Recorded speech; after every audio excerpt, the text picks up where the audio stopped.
الشباب بلوزداد. ابو عزه الى يحيى شريف. يحيى الله،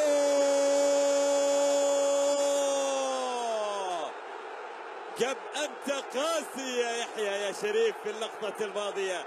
هدف يسجل في هذا التوقيت، هو توقيت قاتل، قاتل جدا على الوفاق، قاتل على جماهير الوفاق، لكنه مفرح لاولاد الحميره، مفرح لجماهير وشباب بلوزداد اللي ينجحوا الان ابناء العقيبه من اشعال الفرح في المدرجات.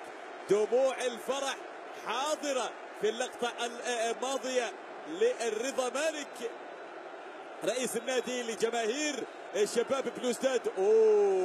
لكرة القدم، على كرة القدم وما تصنعه من مشاعر بين لحظة ولحظة.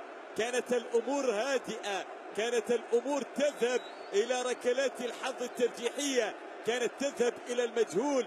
فجأة يظهر يحيى، يظهر شريف، يظهر بتصويبة. هنا أبو عزة مرر، هنا يحيى شريف استقبل ويهوبا في الشباك.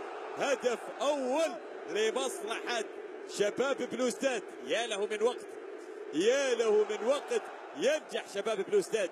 الأداء الهجومي اللي ظهر به في الشوط الثاني ينجح في أن يترجم إلى هدف، بخلاف سيطرة الوفاق عندما سيطر هجوميا لم يستثمر تلك السيطرة بالتسجيل. شباب بلوزداد استثمرها وكأنه انتظر هذا الوقت حتى لا يعطي الوفاق أي